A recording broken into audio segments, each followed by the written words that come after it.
우리 좌우옆분들 환영하고 축복합시다. 축복합니다. 권사님 축복합니다. 사랑합니다. 감사합니다. 은혜 받읍시다 하고요.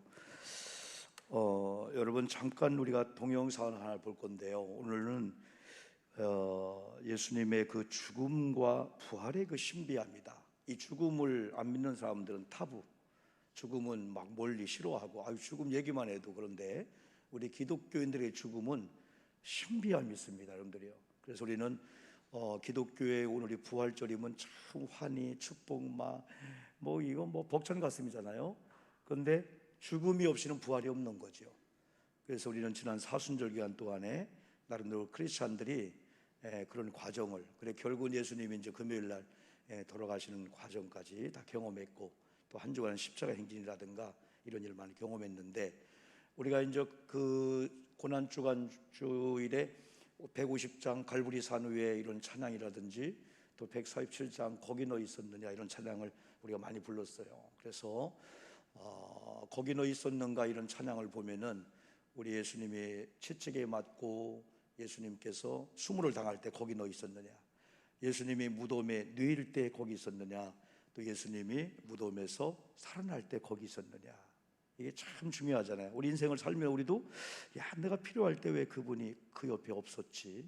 그렇지만 어떤 분은 내가 힘들고 어려울 때 항상 그분이 곁에 있었구나 하듯이 예수님도 우리를 찾고 있습니다. 그때 너 거기 있었느냐? 그래 우리들에게 질문이면서 그때는 내가 미처 몰랐었습니다. 그러나 이제 주님이 저에게 요구한다면은 항상 언제든지 주님이 원하시는 그 자리 그 장소에 있겠습니다. 우리는 그래서 갈보리 산 위에 십자를 생각하고, 그리고 또 우리는 거기 너 있었는가 생각하면서 주님이 나를 찾고 있구나, 주님이 필요한 그 시간에 때로는 시간도 몸도 물질도 하나님 앞에 드릴 준비해야 되겠구나. 그래서 우리는 이 죽음이라고 하는 것은 끝이 아니고 부활을 연결하는 아주 지름길이라고 볼 수 있어요. 그래서 우리가 좀 시간이 걸리지만은 지난 한 주간 동안 있었던 이 교회 이것을 한번 사역 동영상을 마음으로 찬양하시면서, 찬양 가사가 안 나오고 곡이 나오지만은 지난 불렀던 찬양이니까 마음으로 찬양하시면서 우리 교회 한 주간 동안 이렇게 지내왔구나.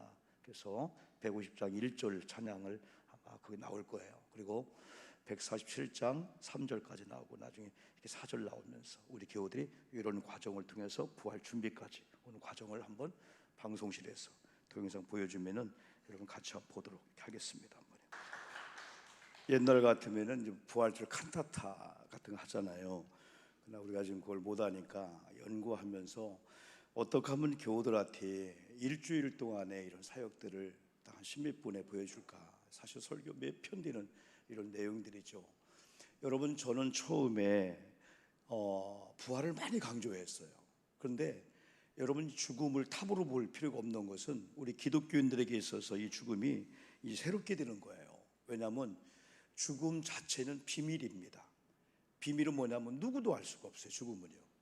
예수님의 재림과 우리가 죽는 거는 누구도 몰라요. 그래서 우리가 함부로 하면 안 돼요.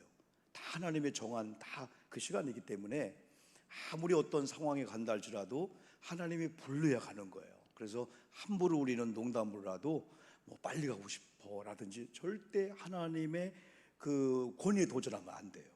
하나님께서는 병이 들든 아프든 간에 하나님이 정한 수가 있어요. 절대 사명이 닿기까지는 하나님이 안 데려가고 또 하나님 때가 되면 데려가는 거죠.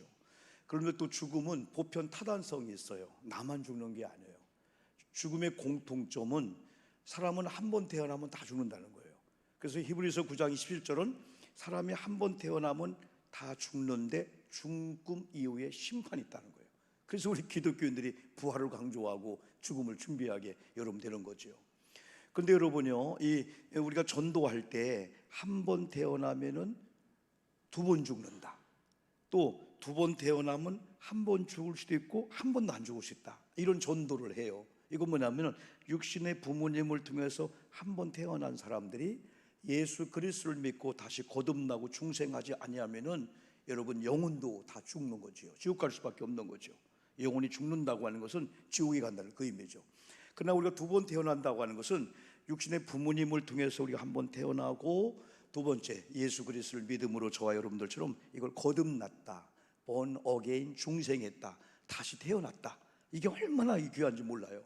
그래서 요한복음 1장 12절 자주 말씀하죠. 영접하는 자 곧 그 이름 예수 이름을 구주와 주님으로 부르고 믿는 자들은 하나님의 자녀가 되는 이 권세를 주셨다. 이게 바로 죽음을 이기는 그런 비결이거든요. 그래서 첫 번째는 예수님이 죽으셨다는 사실이에요. 두 번째는 예수님이 부활했다는 사실이에요. 세 번째는 우리도 죽을 수가 있고, 그러나 부활의 첫 열매가 되신 예수님으로 인해서 우리는 부활을 이미 얻어놓게 된 거예요. 이게 얼마나 이게 큰 축복인지 몰라요. 여러분, 예수님께서 죽으셨다고 하는 사실이 아까 마가복음 15장 37절에서 숨졌다, 십자가상에서 여러분 그런 말씀을 여러분 했죠, 여러분요. 그러면서 요한복음 19장 30절도 역시 예수께서 신포도주를 받으신 후에 이르시되 다 이루었도다 하시고 머리를 숙이니 영혼이 떠나가시니라. 육신으로 오신 예수님이 죽었다는 거예요. 완전히 이건 기절이 아닙니다. 어떤 분은 부활에 대해서 기절했다, 제자들이 훔쳐갔다가 살아났다고 이거 막 가정 만드는 거다라든지 별의별 얘기, 도적설 여러 가지 있는데, 예수님은 완전히 고통을 당하고 죽은 거예요. 완전히 사람처럼 숨이 끊어지고 죽었는데 부활했다는 사실이 있죠. 그래서 예수님이 죽으셨기 때문에 저와 여러분들도 죽어야 되고, 또한 죽음을 또 우리는 또 준비해야 된다는 거예요. 그런데 우리 크리스천들이 두려워하지 않을 것은 구원받은 우리들에게 죽음은요 신비함입니다. 죽음은 끝이 아니에요. 우리는 지난주에 십자가 길 끝은 절망과 멸망과 끝이 아니고 십자가의 언덕 위에는 부활이 있다는 거야. 그래서 항상 기독교인들은 어떤 고난과 고통과 예기치 않는 원치 않는 일에게 온다 할지라도 그게 절망으로 끝나는 게 아니고, 그 고난 끝에는 고난이 유익이라는 찬양했잖아요. 고난을 잘 이기며 믿음으로 받아들이고 그걸 극복한 자는 고난 다음에는 유익이고 고난이 나중에는 변장된 축복이다, 간증하게 되는 거죠, 여러분. 이게 신비한 이런 역사였어요. 이게 부활신앙이라는 게 이게 어마어마한 놀라운 하나님의 그런 여러분 역사가 있죠. 저는 지난 주일 고난 주간에는 거의 이제 많은 사역 중에 교회에 있는 시간을 많이 갖는데, 목요일만큼은 꼭 제가 용인하고 밤늦게 9시 반에 출발해서 용인하고 천안에 11시 반에 도착해서 친구니까 조문을 하고 왔어요. 용인은 우리 안산 베델교회 참 좋은 친구입니다. 목회 참 진짜 아주 아름답게 목회하는 우리 목사님이에요. 그러다 보니까 장로님들도 얼마나 귀하고 좋은지 아주 소문난 그런 교회 그런 장로님들이에요. 그런데 장인어른이 돌아가셨어요. 장인어른이 돌아가셨는데 연세가 91세쯤 되는데 다행히도 집사님으로 잘 섬기다가 부르심을 받았어요. 그런데 여러분, 우리 천안에 우리 정재춘 목사님은 어머님이 돌아가셨어요. 88세였는데 장로님으로 잘 섬기다가 부름을 받았어요. 그런데 코로나가 와서 요양병원에 잠깐 계셨는데 내일 풀리는데 오늘 돌아가시게 된 거예요. 오늘 돌아가신 거예요.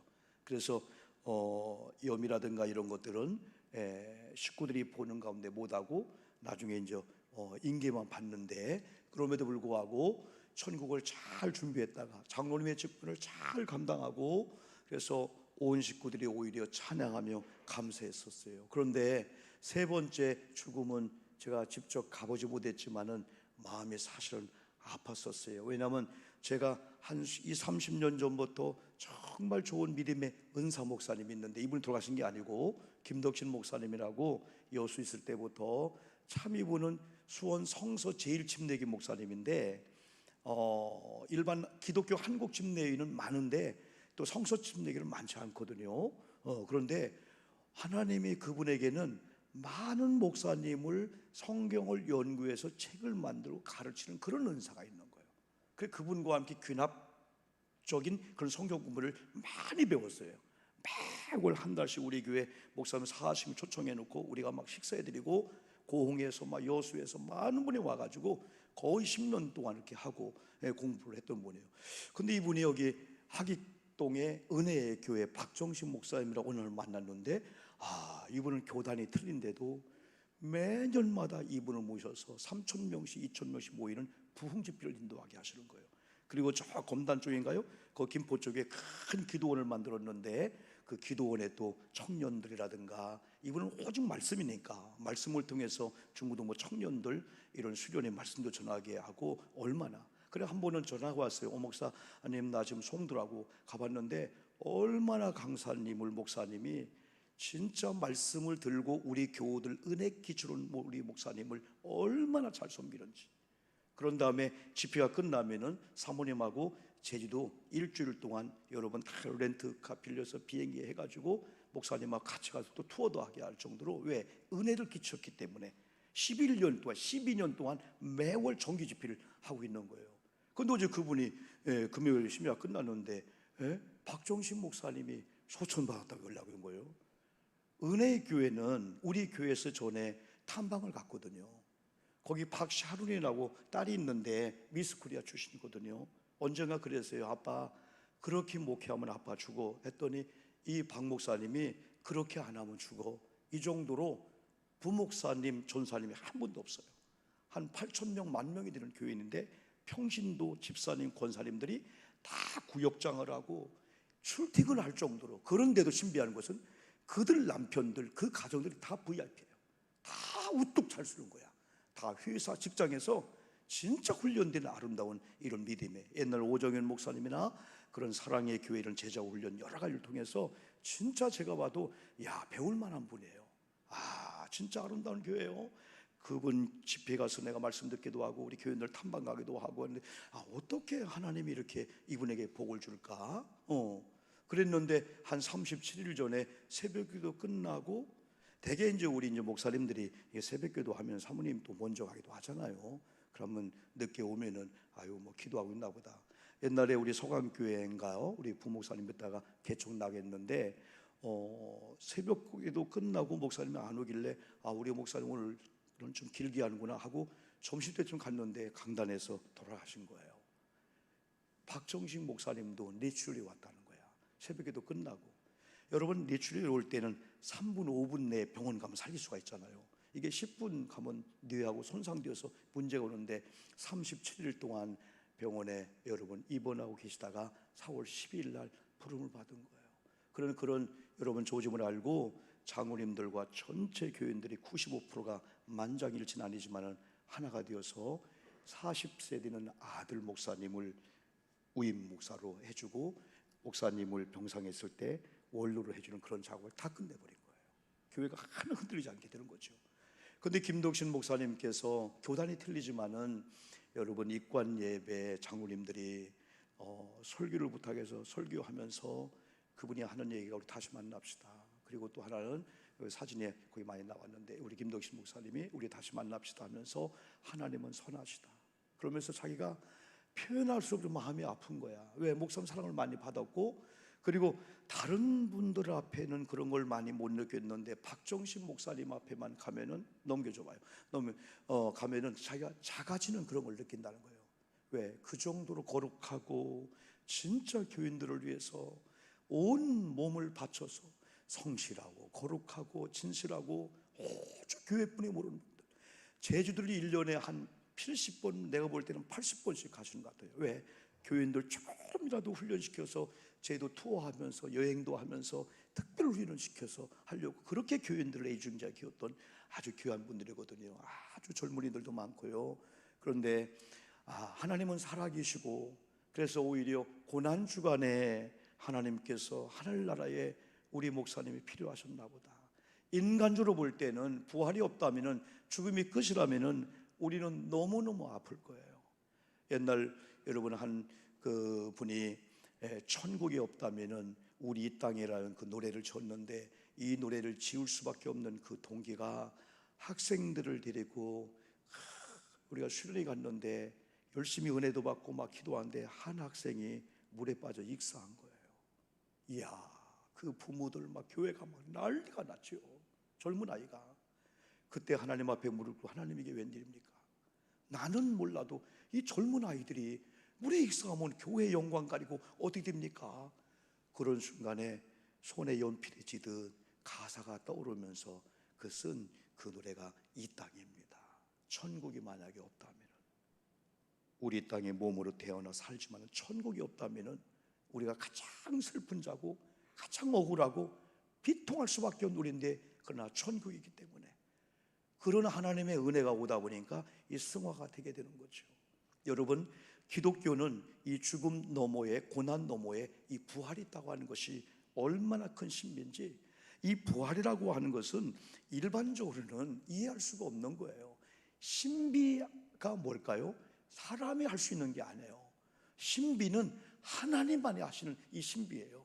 여러분, 죽음의 신비는 죽음을 준비한 자에게는 죽음이 절망이거나 끝이거나 낙심이거나 저주거나 지옥이 아니고, 죽음을 잘 준비한 분들에게는 죽음은 신비인 줄 믿습니다. 오늘 이 시간에 여러분의 예배 끝나면은 여러분들은 다 집으로 갈 거예요. 그래서 갈 집이 있는 분들은 행복한 거예요. 전셋집이라도 내 집이잖아요. 사글세집이라도요. 좋은 집 나쁜 집이라도 오늘 예배 끝나고 갈 집이 있다면 나는 행복한 자입니다. 그런데 이 세상에서는 갈 집이 없어도 조금 또 노력하다 보면 또 생길 수가 있어요. 근데 죽음의 사선을 넘는 순간에 두 갈래 길이 열리는데, 하나는 영생 천국이고 하나는 지옥인데, 갈 집이 준비된 자는 구원받은 저와 여러분들이에요. 죽음의 사선을 넘는 순간에 있네, 예수 믿을까? 안 되잖아요. 이 죽음의 신비를 경험한 자들은요, 죽음을 두려워하는 게 아니고 죽음 이후에 갈 집을 준비하기 때문에 죽음이 언제 올지라도 죽음을 준비하는 거예요. 제가 지난번에 여러분 이렇게 6층에서 기도하다가 잠깐 잠들었는데, 깨웠는데, 언제 잠들었 나를 모르고 깨어났는데, 죽음이라는 게 안 깨어나면은 그냥 가는 거구나 하다 보니까 죽음이 가까운 걸 느끼면서 하루를 준비해야 되었구나. 죽음으로 모든 게 끝난 게 아니라 죽음이 오면서 우리는 부활이 있고, 죽음이 오면서 영생의 세계가 쫙 열리는데, 그 영생의 세계는 한 번 갔다 왔다 갔다 하는 게 아니고 한 번 들어가면 영원한 나라가 영생이기 때문에, 지옥이 왜 무섭냐? 영원히 아픔이 때문인 거예요. 이 세상에는 고통이 있다, 아픔이 있다, 병원 가거나 진통제 먹고 나을 수가 있고요, 아무리 중한 병도요 나을 수가 있어요. 소망이 있어요. 그런데 지옥은 한 번 들어가면, 그래서 우리 권사님들이나 우리 연세 되신 우리 잘한 일 중에 많이 잘했지만 예수 믿고 구원받고 연세가 드셔도 허무할 필요가 없어. 왜? 우리는 죽음 위에 그새가 있기 때문에. 왜? 오늘 우리 주님이 이 사망 권세 이기시고 우리 주님이 이 부활하심이 이 신비한 사실이죠. 그래, 고린도전서 15장 23절은 그러나 각각 자기 차례대로 드리니 먼저는 첫 열매인 그리스도가 부활하고 그 다음에는 그가 강림하실 때 그리스도에 속한 자요 그 외에는 마지막이니 그가 모든 통치와 모든 권세와 능력을 멸하시고 나라를 아버지 하나님께 바칠 때다 그랬고, 요한복음 19장 19절은 이날 곧 안식 후 첫날 저녁 때 제자들이 다 두려워서 문을 다 걸어잠고 있는데 거기 부활하신 예수 나타나신 거예요. 예수님 부활했구나. 죽었던 예수님이 완전히 부활하셨다. 그런데 마지막으로 제일 중요한 것은 이 부활의 신비함을 저희들이 경험하고 체험하고 만나면서 이제는 죽음 이후의 부활은 이미 우리는 결정된 거예요. 전혀 두려워하지 마십시오. 구원받고 조금 죄를 졌다가도 나 천국 못 가는 거 절대 아닙니다. 이미 여러분과 저는 천국은 가도록 받아놨고, 그리고 부활은 이미 우리가 받아놓은 거야. 그런데 중요한 것은 지금 이 세상을 살면서 지금 현재적인 부활을 우리가 경험해야 되는데, 우리 그리스도인들이 이렇게 말씀 앞에 쓸 때는 아멘 하는데 실제 직장 가면은 또 내 머리로 내 노하우로 하다 안 되니까 우리가 좌절절망하는 거예요. 여러분, 위대한 하나님의 이 시대에 감동시키는 하나님의 사람들은요, 죽음 이후의 부활과 이 다음에 예수님이 올 때 이 부활은 그건 따놓은 거고요. 그건 독된 말로요.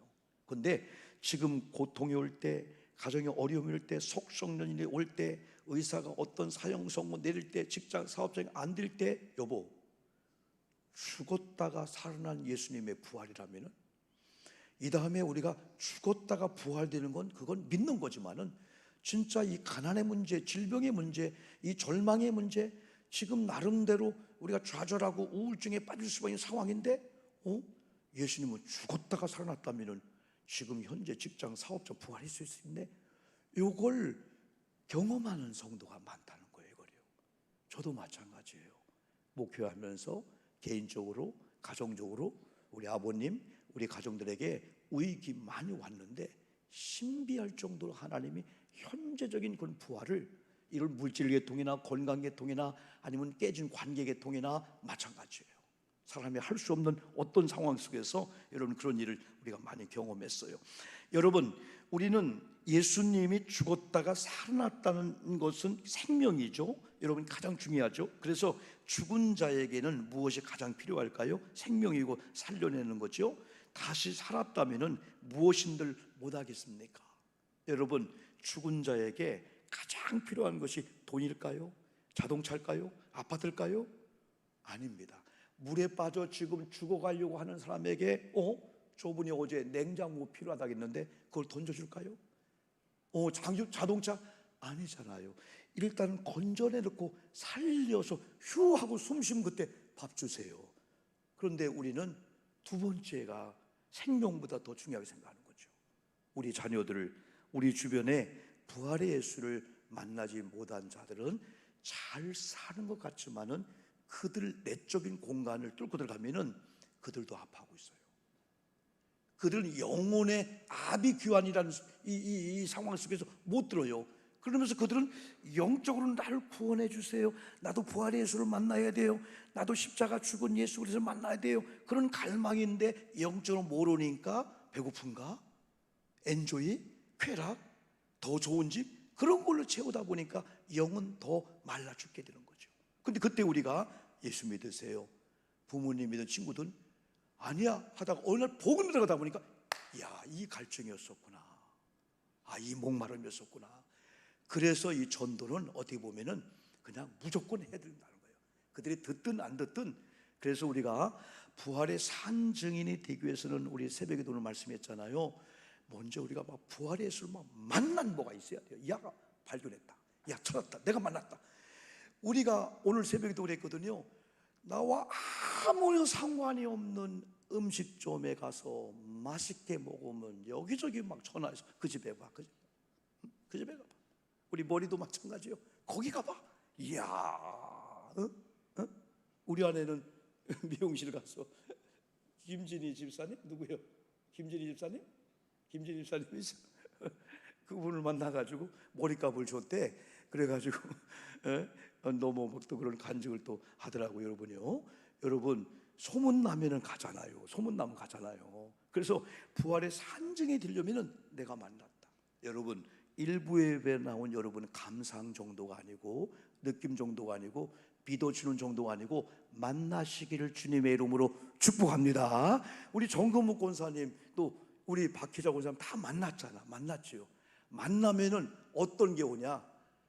이영자 권사님 다, 박복희 권사님 다 마찬가지, 연세 드신 우리 권사님들, 신일승 권사님 다 마찬가지요. 만나면은 가치가, 최고의 가치가 내가 살은 가치야.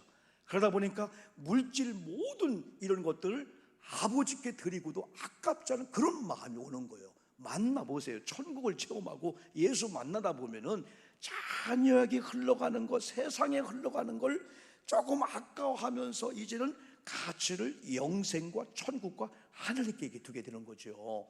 그래서 부활의 예수를 이번 한 주간은 기도하다가 찬양하다가 이야, 이제야 만나기를 다시 한번 주님의 이름으로 축복합니다. 새 세계가 열립니다.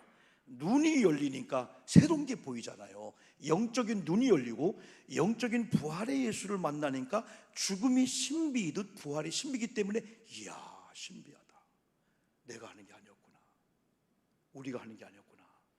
신비한 하나님의 손이, 신령한 하나님의 손이 만져주면 되는구나 라고 하는 그런 고백을 할 수가 있는 거예요. 그래서 한 주간 동안 말씀을 잘 여러분 묵상하시면서 여러분 부활 예수를 다시 한번 체험하시고 만난 가운데 벌떡 일어난 다음에 어제 누가 뛰듯이 벌떡 일어납시다 우리요. 그래서 주변에 자녀들을 깨우고 막 식구들을 깨우고 막 주변에 낙심하면서 깨우면서 일어나 정신 차려, 부활 예수를 만나야 돼.